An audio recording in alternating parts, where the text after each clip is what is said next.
Hello పిల్లలు, ఎలా ఉన్నారు? లాస్ట్ వీక్ మీరందరూ కూడా స్టోరీస్ అన్నీ నేర్చుకొని పాటలన్నీ నేర్చుకొని ఎంత చక్కగా మెమరీ వర్సెస్ అన్నీ క్రాఫ్ట్ వర్క్ అన్నీ చేసి పంపించారు. నాకైతే చాలా హ్యాపీగా అనిపించింది. మీరు మీ ఫ్రెండ్స్ చేసిన క్రాఫ్ట్ వర్క్ చూసి చాలా ఆనందపడి ఉంటారు కదా.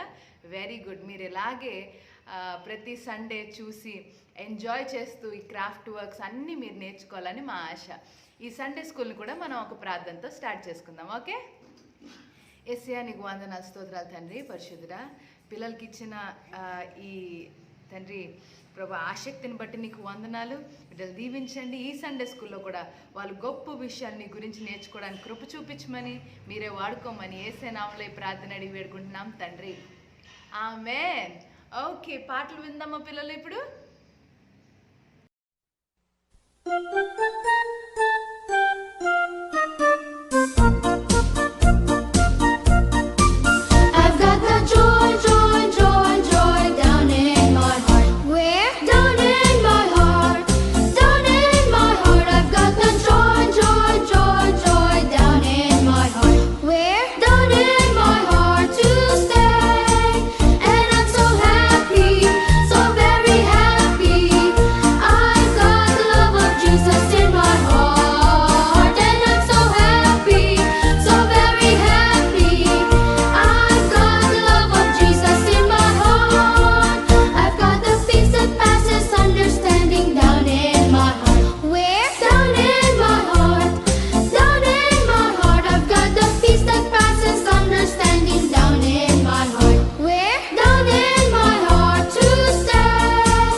నేను సండే స్కూల్లో ఒకసారి నేర్పించాను కదా. స్తుతిస్తాం, కీర్తిస్తాం, దేవుణ్ణి ఆరాధిస్తాం. ఎంతమందికి గుర్తుంది? ఓకే, ఇప్పుడు నేను యాక్షన్ చేస్తూ పాట పాడతాను, పాట నేర్చుకుందాం. ఓకేనా? Very good. 1 2 3 గో. స్తుతిస్తాం, కీర్తిస్తాం, కేకలే వేస్తాం, ఎగిరెగిరి ఆనందంతో గంతులే వేస్తాం. స్తుతిస్తాం కీర్తిస్తాం కేకలే వేస్తాం, ఎగిరెగిరి ఆనందంతో గంతులే వేస్తాం. ఎందుకంటే ఎందుకంటే ఎందుకంటే ఆకాశం భూమిని చేసిన యేసయ్యా నన్ను తలంచెను. ఆకాశం భూమిని చేసిన యేసయ్యా నన్ను తలంచెను. మళ్ళీ ఆకాశం భూమిని చేసిన యేసయ్యా నన్ను తలంచెను. నా కోసం ప్రాణం పెట్టిన యేసయ్యా నన్ను ప్రేమించెను. పోలంత మంది ఉండగా స్పెషల్గా చూశాడు, తన చేతితో నన్ను అందంగా చేసి ప్రెషియస్ అని పిలిచాడు. I am your child, I am your child, I am your favorite one. I am your child, I am your child, I am your favorite. అందరం కలిసి I am your child, I am your child, I am your favorite one. I am your child, I am your child, I am your favorite one. Hey, స్తుతిస్తాం కీర్తిస్తాం కేకలే వేస్తాం, ఎగిరిగిరి ఆనందంతో గంతులే వేస్తాం. స్తుతిస్తాం కీర్తిస్తాం కేకలే వేస్తాం, ఎగిరిగిరి ఆనందంతో గంతులే వేస్తాం. ఎందుకంటే ఎందుకంటే ఎందుకంటే ఆకాశం భూమిని చేసిన యేసయ్యా నన్ను తలంచెను. నా కోసం ప్రాణం పెట్టిన యేసయ్యా నన్ను ప్రేమించెను.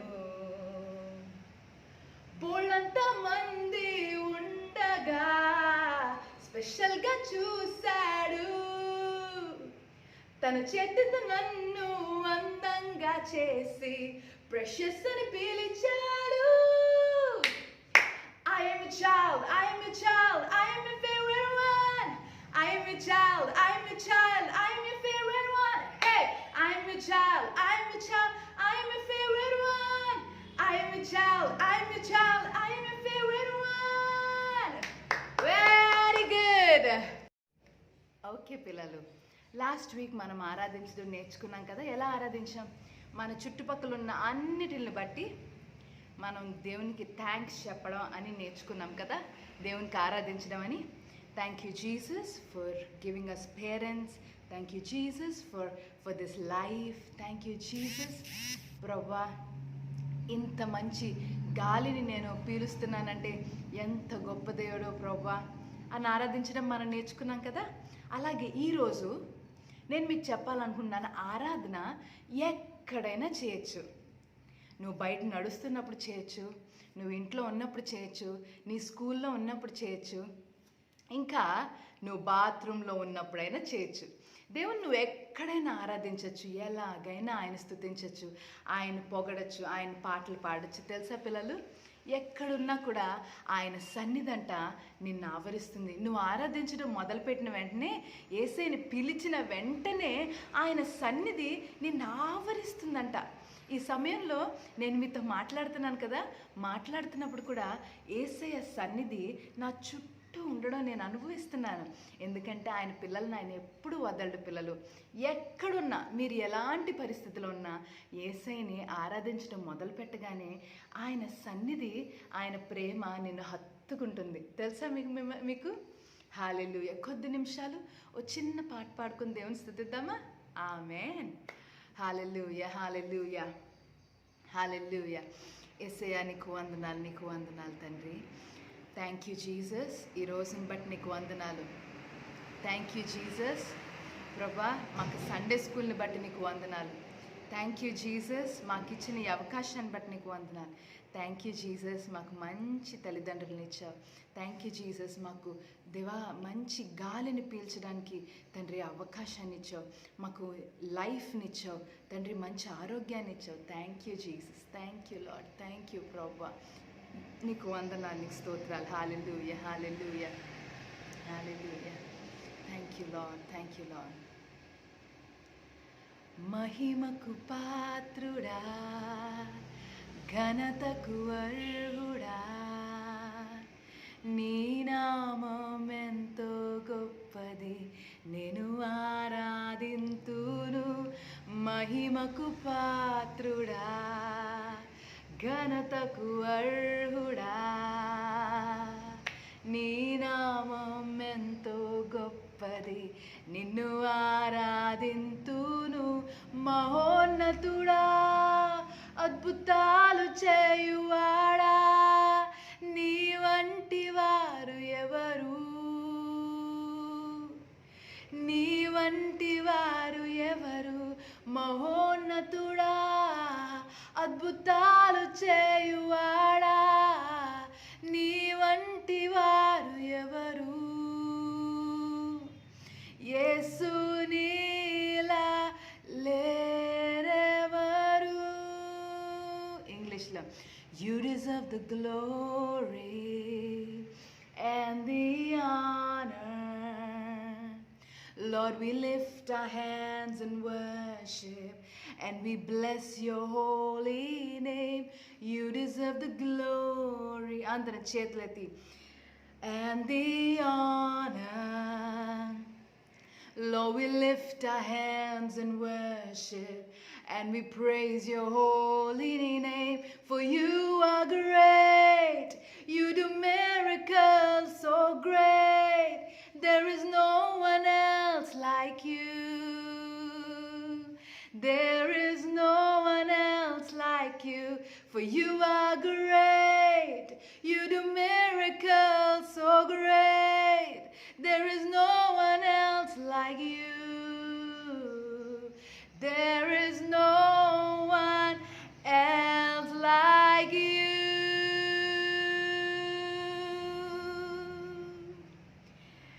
మీ చేతులు పైకెత్తి దేవుని సన్నిధి మీ చుట్టూ ఉందని నమ్మండి. యేసయ్య మీ చుట్టూ ఉన్నారని, ఆయన మిమ్మల్ని ప్రేమిస్తున్నారని, ఆయన మీ కేసు చూసి నవ్వుతున్నారని, స్మైల్ చేస్తున్నారని చూడండి పిల్లలు. దేవుడు మిమ్మల్ని చాలా ప్రేమిస్తున్నాడు. హల్లెలూయా, హల్లెలూయా, ఆమేన్. ఇలాగే దేవుని స్తుతిస్తూ వెళ్ళండి, పాటలు పాడుతూ ఆయన గణపరుస్తూ వెళ్ళండి. దేవుడు మిమ్మల్ని గొప్ప ప్రదేశాల్లో ఉంచుతాడు పిల్లలు. మీరు ఎప్పుడు తొట్టిల్లిపోరు, దేవుణ్ణి ఎప్పుడు ప్రేమిస్తూ ఉంటే. ఓకే, హల్లెలూయా. ఓకే, మనం చిన్న ప్రార్థన చేసుకొని స్టోరీలోకి వెళ్ళిపోదాం. యేసయ్య థ్యాంక్ యూ ప్రభువా, పిల్లలు ఆరాధించడానికి ఇంకా నేను ప్రేమించడానికి కృపనివ్వమని యేసయ్య నామములో ఈ ప్రార్థన అడిగి పెట్టుకున్నాం తండ్రి. Amen. Very good. Okay, songs ఆరాధన మనం ఇప్పుడు చేసాం కాబట్టి ఇప్పుడు మనం స్టోరీలోకి వెళ్దాం. స్టోరీ చెప్పడానికి సిద్ధంగా ఉన్నారు మన Someshwari aunty. Are you ready to listen to story? Very good. పిల్లలు ప్రైజ్ ది లార్డ్, హల్లెలూయా. ఎలా ఉన్నారు? యేసునామములో మీ అందరికీ వందనాలు చెల్లించుకుంటున్నాను. ఈరోజు మనము గొప్ప ప్రవక్త అయిన ఇజ్రాయెల్ ప్రవక్తలోని గొప్ప ప్రవక్త అయిన ఏలియా గురించి తెలుసుకునే ముందు చిన్న ప్రార్థన చేసుకుందాం. మహాపరిశుద్ధుడా, మా ప్రేమగల తండ్రి, ముందుగా మాకు ఇచ్చిన అవకాశాన్ని బట్టి మీ పాదాలు స్తోత్రాలు వందనాలు చెల్లించుకుంటున్నాం ప్రభువా. అవునా తండ్రి, వాక్యం చెప్పవచ్చునుగా మీ కృపను చూపించండి ప్రభువా. అంతనే మీ జ్ఞానంతో నింపమని ప్రార్థిస్తున్నాం ప్రభువా. ప్రభు ఈ ప్రార్థన ఆది అంతా మీవే ఉండి నడిపించమని యేసు అతి పరిశుద్ధ నామమున అడిగి మొరపెట్టుకొని వేడుకుంటున్నాం తండ్రి. ఆమేన్. ఈరోజు మనము ఇజ్రాయెల్ ప్రవక్తల్లోనే గొప్ప ప్రవక్త అయిన ఏలియా గురించి నేర్చుకుందాము. ఈయన దేవుడు చెప్పిన ప్రతి ఒక్క పనిని తను తూచా తప్పకుండా చేసి దేవుని పరిచర్యలో బాగా ముందుకు కొనసాగే ఒక గొప్ప ప్రవక్త. ఈయన రోషం గల ఒక ప్రవక్త. ఈయన వచ్చేసి తిష్వేయుడు, ఇలాదు పట్టణస్థుడు. ఈయన వచ్చేసి మంచి దేవుని పరిచర్యలో నమ్మకస్తుడుగా ఉండే ఒక గొప్ప ప్రవక్త, రోషం కలిగిన ఒక గొప్ప ప్రవక్త. ఈయన దేవుడు చెప్పిన విధంగా సారేపతు అనే ఒక గ్రామానికి వెళ్ళి అక్కడ ఒక కట్టెలు ఏర్చిన ఒక విధవరాలిని కలుసుకొని ఆమెని అమ్మ కొన్ని మంచినీళ్ళు ఇవ్వు అని అడుగుగా ఆమె నీళ్లు తీసుకొని రావడానికి లోపలికి వెళ్తుండగా ఆమె వచ్చేసి అమ్మ నేను నీళ్ళతో పాటు నాకు కొంచెం రొట్టె కూడా చేసి పెట్టి అని ఆమెను ఏలియా అడుగుతాడనమాట. ఏలియా అడిగిన తర్వాత ఆమె అయ్యా నేను చాలా బీదరాల్ని, నా దగ్గర రొట్టె చేసి పెట్టే అంత పిండి లేదు, నూనె లేదు, నేను చాలా బీదరాల్ని, కరువుతో నేను మా ఇంట్లో ఏమీ సరుకులు అంటే రొట్టె చేయడానికి, ఆహారం చేయడానికి ఏమీ మా ఇంట్లో ఏమీ లేవు, ఒక రొట్టె చేయడానికి మాత్రమే పిండి ఉంది, అది నా కుమారునికని తీసిపెట్టినానని చెప్తే, అమ్మ అదే నాకు చేసి పెట్టు అని, ఇది దేవుని ఆజ్ఞ అని చెప్పి ఆ విధవరాలతో ఏలియా చెప్తాడనమాట. అదేవిధంగా ఆమె ఆ ఉండే పిండితోనే రొట్టె చేసి ఏలియాకు పెట్టగా విస్తారమైన దీవెనలు ఆమె మీద కుమ్మరించబడతాయి అనమాట. అంటే ఆహారం కొదువు లేకుండా మళ్ళీ కరువు అంతా పోయేంత వరకు ఆహారం బాగా సమృద్ధిగా ఆమె ఇంట్లో బాగా ఎక్కువగా ఉంది.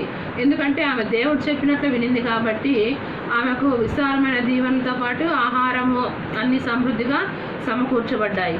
అదేవిధంగా ఉత్తర భాగంలోని ఆహాబు అనే ఒక ఇజ్రాయెల్ రాజు ఉండేవాడు. ఇజ్రాయెల్ రాజు వచ్చేసి వేరే దేశం యొక్క రాజకుమార్తెని పెళ్లి చేసుకుంటాడు. ఆమె వచ్చేసి అన్యమతస్తురాలు, ఆమె పేరు యెజబేలు. ఈమె వచ్చేసి దేవుని ప్రజలంటే ఆమెకు ఎవరు ఇష్టం లేదు, దేవుని ఆరాధించడం కూడా ఆమెకు ఇష్టం లేదు. ఎందుకంటే ఆమె ఎప్పుడు అన్య దేవతలను పూజించేది, ఎక్కువ బయలు ప్రవక్తల్ని కూడా ఆరాధించేదనమాట. ఇజ్రాయెల్ ప్రజల్ని, దేవుని ప్రజల్ని ఆమె ఎంతోమందిని చంపించింది కూడా. ఎవరైనా దేవుణ్ణి ఆరాధించాలా, దేవుణ్ణి ప్రార్థించాలంటే ఆమె మమ్మల్ని ఏం చేస్తుందో, మమ్మల్ని చంపిస్తుందేమో అని ఆమె చాలా భయపడేదన్నమాట. ప్రజలు చాలా భయపడి దేవునికి చాలా దూరంగా ఉండేవాళ్ళు. అందరూ కూడా అన్యమతాన్ని ప్రార్థిస్తూ అన్య మతాచారాలు చేస్తూ ఆ ఊర్లో ఎక్కువ పాపం విస్తరించింది, పాపం ఎక్కువైపోయింది అనమాట. ఎక్కువైపోయింటే అప్పుడు ఏలియా ప్రవక్తని దేవుడు ఆహాబ్ రాజు దగ్గరకు పంపించి అక్కడ ఆ ఊర్లో ఎక్కువ ఇట్లా అన్యమత ప్రచారకులు ఎక్కువైపోయి అన్య దేవతలు ఎక్కువ పూజిస్తున్నారు, పాపం ఎక్కువ బహుగా విస్తరించిపోతుంది, నువ్వు పోయి ఆ రాజుకు తెలియచేయి అని దేవుడు ఏలియాతో మాట్లాడినప్పుడు ఏలియా అదేవిధంగా ఆహాబు రాజుతో చెప్తాడనమాట, మీరు ప్రభు వైపు తిరగకపోతే ఈ ఊరికి 2-3 సంవత్సరాల వరకు కరువు వస్తుంది అని చెప్పేసి ఆహాబు రాజుకు ఏలియా ద్వారా తెలియపరుస్తాడనమాట. తెలియపరిచిన తర్వాత ఆయన కూడా వాళ్ళు వినిపించుకోలేదు. వాళ్ళ మతాచారాలు వాళ్ళ ఇదితోనే అంతా దేశమంతా నిండిపోయిన తర్వాత కరువు వచ్చేసిందనమాట. దేవుని ఉగ్రత వచ్చేసింది. వచ్చిన తర్వాత ఏలియాను వచ్చేసి ఒక బుగ్గ దగ్గర ఉంచి కాకుల ద్వారా ఏలియాకు ఆహారాన్ని పంపించి దేవుడు బ్రతికించాడు. కొన్ని రోజుల తర్వాత ఆ బుగ్గ కూడా ఎండిపోతుందన్నమాట. ఎండిపోయి ఆ బుగ్గ ఎండిపోయిన తర్వాత అక్కడంతా బుగ్గ ఎండిపోయినాక బుగ్గ ఎండిపోయి నీటి బుగ్గ అంతా ఎండిపోయి బాగా ఎండిపోయింది. ఆహాబు రాజు ఇజ్రాయెల్ ప్రజలను, బయలు ప్రవక్తలను పిలిపించి ఆ నీటి బుగ్గ ఎండిపోయిన తర్వాత ఇంకా కరువు ఎక్కువ అయిపోతుండగా ఆహాబు రాజు వచ్చేసి బయలు ప్రవక్తలను, ఇజ్రాయెల్ ప్రవక్తలను అందరినీ అక్కడంతా కర్మేలు పర్వతం మీదకి సమావేశం ఇవ్వండి అని చెప్పేసి ఆహాబు రాజు అందరినీ అక్కడికి పిలిపిస్తాడనమాట. అప్పుడు ఏలియా ముందుకు వచ్చి, ఎన్నాళ్ళు మీరు ఇలా 2 మనస్సులు కలిగి అంటే 2 ఉద్దేశాలు కలిగి ఉంటారు, ప్రభువు దేవుడైతే ప్రభువుని ఆరాధించండి, అన్య దేవతలు అయితే వాళ్ళని ఆరాధించండి, ఇద్దరిని 2 ఉద్దేశాలు కలిగి మీరు దేవుణ్ణి ప్రార్థించద్దండి అని చెప్పేసి ఏలియా ప్రవక్త రాజుతో చెప్తాడనమాట. అప్పుడు ఏలియా, ప్రభువు ప్రవక్తల్లో నేను ఒక్కడనే మిగిలాను, బయలుకు 450 మంది ప్రవక్తలు ఉన్నారు, బయలుదేవునికి 450 ప్రవక్తలు ఉన్నారనమాట. ప్రభువుకి వచ్చేసి ఈయన ఏలియా ఒకడే మిగిలినాడనమాట. అంటే దేవుని బిడ్డ అనమాట, దేవుని ప్రవక్త అనమాట, ఇజ్రాయెల్ ప్రజల యొక్క ప్రవక్త. నేను ఒక్కనే ఉన్నాను, వాళ్ళందరినీ పిలిపించండి, నేను కూడా వస్తాను. అక్కడ 2 ఎద్దుల్ని వధించి బలిపీఠాలు కట్టి ఒకటి వచ్చేసి వాళ్ళు జనం అంతా ఎక్కువ ఉన్నారు కాబట్టి 450 పైన ఉన్నారు కాబట్టి 450 పైన అంత ప్రవక్తలు ఉన్నారు కాబట్టి ఫస్ట్ మీరే బలిపీఠాన్ని కట్టి తర్వాత కట్టెలు పేర్చి తర్వాత దాని మీద ఎద్దుని వధించి అక్కడ పెట్టి ఎద్దుని ముక్కలుగా చేసి ఎద్దుని దాని మీద పెట్టి మీరు మీ బయలుదేవతలను ప్రార్థించండి. బయలుదేవతలను ప్రార్థించిన తర్వాత నేను కూడా అదేవిధంగా బలిపీఠాన్ని కట్టి నేను యెహోవా దేవుని ప్రార్థిస్తాను అని చెప్పేసి అక్కడ ఒక సవాల్ విసురుతాడు. రోషం కలిగి ఏలియా సవాల్ విసురుతాడనమాట. అందుకు ప్రజలు ఇదేదో బాగుంది, నిజమైన దేవుడు ఎవరో తెలుసుకుందామని చెప్పేసి సరే అని ఒప్పుకున్న తర్వాత ఎద్దును వధించి బలిపీఠం మీద ఉంచి బయలు ప్రవక్తలు చుట్టూ తిరుగుతూ కేకలు వేస్తూ రక్తం కారేలా వాళ్ళు శరీరాన్ని గాయపరుచుకుంటూ గట్టిగా కేకలు వేస్తూ బయలు ప్రవక్త మాకు జవాబు దయచేయి, మాకు అగ్గి కురిపించు, ఈ పశువుని వధించు అని చెప్పేసి వాళ్ళు గట్టిగా పొద్దున ఉదయం నుంచి రాత్రి సాయంత్రం వరకు వాళ్ళు ఆ బలిపీఠం చుట్టూ తిరుగుతూ గట్టిగా కేకలు వేస్తూ గట్టిగా అరుస్తూ తన శరీరాన్ని తానే గాయపరుచుకుంటూ ఉన్నారనమాట. అదేవిధంగా ఇప్పుడు కూడా చాలామంది ఏం చేస్తున్నారంటే అన్య దేవతలను అంటే ఆ రాయికి మొక్కుతారు, ఈ చెట్లకు మొక్కుతున్నారు, పొద్దున్నే సూర్యులకు మొక్కుతారు. ఇదంతా దేవుడు చేసిన సృష్టి. దేవుడిని మర్చిపోయి దేవుడు చేసినే చెట్లకు, రాళ్లకు, సూర్యులకు, చంద్రులకు మొక్కుతున్నారు. ఎందుకంటే వాళ్ళ మనోనేత్రాలకు సైతాన్ ఏం చేస్తున్నాడంటే ఈ యుగాంతపు దేవత వాళ్ళకు గుడ్డితనాన్ని కలుగజేస్తుంది అనమాట. ఎందుకంటే నిజమైన దేవుడు ఎవరు అని తెలుసుకోలేక చాలామంది ఈ రోజుల్లో కూడా చాలామంది ఏం చేస్తున్నారంటే ఇదే విధంగా మోసపోతున్నారంట. అంటే భయంకరమైన పాపంలో ఇంకా ఆ బలిపీఠాలు ఈ బలిపీఠాలు అనుకుంటా ఆ పూజలు ఈ పూజలు ఎక్కడో పోయి మొక్కుబళ్ళు చెల్లించాలా, ఈ విధంగా ఎంతో టైం వేస్ట్ చేస్తున్నారనమాట. నిజమైన దేవుడు ఎవరు అనేది ఎవరికి ఇప్పుడు కూడా ఎవరికి తెలియదు అనమాట. అదేవిధంగా ముందు పాత నిబంధన కాలంలో కూడా ఇలాగే ఉండేదన్నమాట.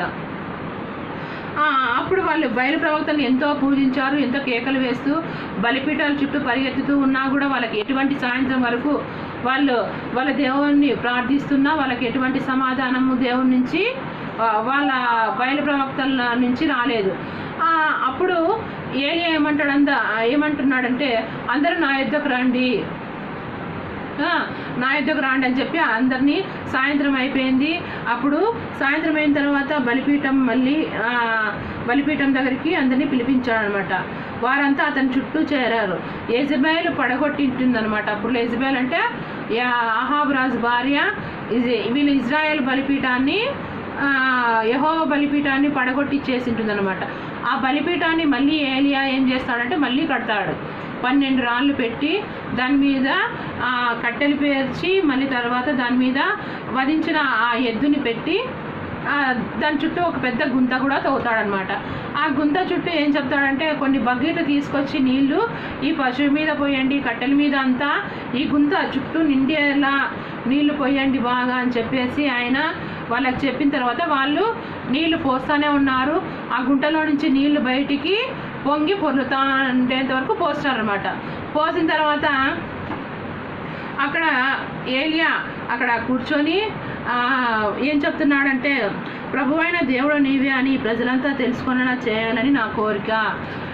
ఆయన మోకాళ్ళ నుండి ఏం చేస్తున్నాడు, ప్రభువా నా ప్రార్థనకు జవాబు దయచేయి, నిజమైన దేవుడు నువ్వే అని ప్రజలంతా తెలుసుకోవాలి అని చెప్పేసి అదే నా కోరిక అని ఆయన ప్రార్థిస్తున్నాడు. నా ప్రార్థన ఆలకించు, నీ దగ్గరకు వారిని మళ్ళీ చేర్చుకుంటున్నట్లు వారు తెలుసుకునేలా నా ప్రార్థన ఆలకించు, నువ్వే నిజమైన దేవుడు. వాళ్ళంతా ఇంతకుముందంతా నీ దగ్గరే ఉండి వాళ్ళు తప్పిపోయినారు, ఇప్పుడు తప్పిపోయి దూరం వెళ్ళిపోయినారు కాబట్టి వాళ్ళంతా మళ్ళీ నీ దగ్గరికే నువ్వే నిజమైన దేవుడు అని మళ్ళీ నీ దగ్గరికి రావాలి వాళ్ళు, అదే నా కోరిక అని చెప్పి ఆయన ఏలియా అలా ప్రార్థన చేస్తూ ఉండగానే ఆకస్మికంగా ప్రభువు అగ్నిని కురిపించేస్తాడనమాట. అగ్నిని కురిపించేసి అది పశువును, కట్టెలను, రాళ్ళను కూడా దహించేసింది. రాళ్ళు కూడా అన్ని నుసినుసి అయిపోయినాయి అనమాట. ఆ మంటకి నేల వేడెక్కిపోయింది. చుట్టూ ఉన్న గుంటలో నీళ్లు కూడా ఆవిరైపోయాయి. అది చూసి ప్రజలంతా నేల మీద బోర్ల పడ్డారు. ఈ ప్రభువే దేవుడు, ఈ ప్రభువు ఒక్కడే దేవుడు అంటూ గట్టిగా కేకలు వేశారు. బోర్ల పడి వాళ్ళు సాష్టాంగ నమస్కారం చేసి, ఎవరు బయలు ప్రవక్తలు, వాళ్ళు అక్కడున్న ప్రజలంతా ఈయనే నిజమైన ప్రభువు, ఈయనే నిజమైన దేవుడు అని చెప్పేసి గట్టిగా కేకలు వేశారు. అదేవిధంగా ఇప్పుడు కూడా మనము ఇప్పుడున్న సిచ్యువేషన్లో ఈ వైరస్ కాలంలో మనం కూడా దేవునిలో నిజంగా మనం దేవుని ప్రార్థిస్తే ఎటువంటి వైరస్ ఎవరికి ఏమి హాని చేయదు. మనం కూడా ఎక్కువగా ప్రార్థనలో ఉండి ఏలియాలాగా దేవుని పరిచర్యలో కూడా బాగా నమ్మకంగా ఉండాలని నా ప్రార్థన. ఈ చిన్ని వాక్యాన్ని దేవుడు దీవించిన గాక. చిన్ని ప్రార్థన చేసుకుందాం. మహాపరిశుద్ధుడా, మా ప్రేమగల తండ్రి, మాకు ఇచ్చిన అవకాశాన్ని బట్టి మీ పాద స్తోత్రాలు వందనాలు చెల్లించుకుంటున్నాను ప్రభువా. అంతలో చెప్పబడిన వాక్యాన్ని దీవించండి నాయన. వాక్యం ద్వారా నా బిడ్డలకు తండ్రి మీ జ్ఞానాన్ని దయచేయమని ప్రార్థిస్తున్నానయ్యా. చెప్పబడిన తండ్రి వాక్యాన్ని తండ్రి సాతాను ఎత్తుకొని పోకుండా తండ్రి బిడ్డల హృదయాల్లో తండ్రి నీరు కట్టి ఫలింపజేయమని ప్రార్థిస్తూ తండ్రి సమస్త ఘనత మహిమ ప్రభావాలు మీకే ఆరోపిస్తూ యేసు అతి పరిశుద్ధ నామమున అడిగి వేడుకుంటున్నాం తండ్రి. ఆమేన్. ఓకే పిల్లలు, ఫస్ట్ ఆఫ్ ఆల్ మనం ఓకే పిల్లలు, ఈ వారం మీ క్రాఫ్ట్ వర్క్ ఏంటంటే making a book mark. Elijah story గురించి మనం ఒక బుక్ మార్క్ తయారు చేస్తాం. దానికోసం పేపర్ని ఇలా మీరు కట్ చేసుకోవాల్సి వస్తుంది.